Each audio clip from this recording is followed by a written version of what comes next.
Hey, I have a question for you. Who are you listening to in your mind? Is it your inner voice or are you listening to your inner critic? These are two very different team players. So let's talk about this. Let's break it down.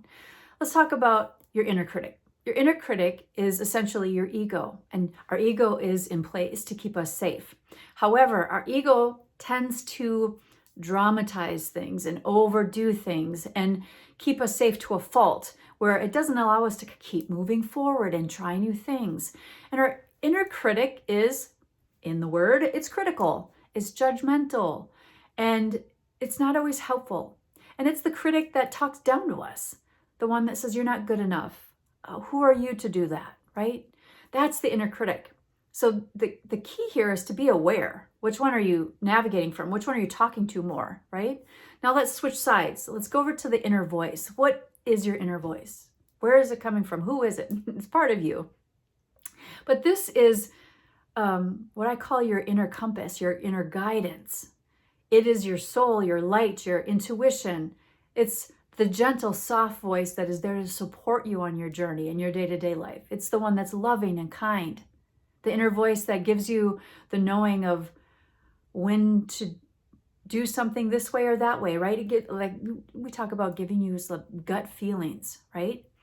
It's that inner knowing. It's the inner guidance.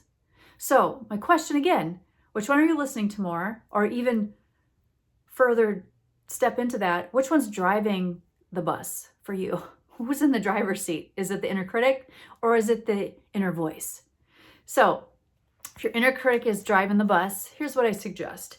You move him to the back seat, put in your inner voice into the driver's seat and see how you can navigate and flow in life in a different way. Because our inner voice and inner critic will have us move in different ways, completely different ways.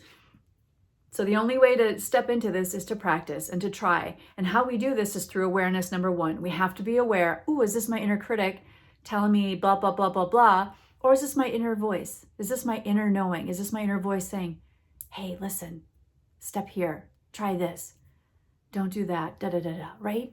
They're different. They're different. So the key is to practice and have awareness as you're doing this. That's how we begin to unlock who's driving the bus.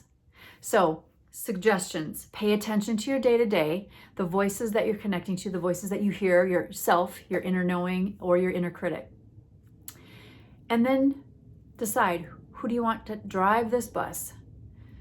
I say step into the inner knowing, the inner voice that's gentle, kind, and guiding you in ways that might surprise you, especially if you haven't been listening to the inner voice. It does take trust to listen to that. And a lot of times we just go, nope, I'm just going to be in my mind. I'm going to be in my head. I'm going to think this through and let the ego choose the road. So pay attention, practice, and have fun with this, and just see how this changes your life. Live from a point of letting your inner voice guide you, not your inner critic. All right, subscribe to my channel and we'll see you around. Bye for now.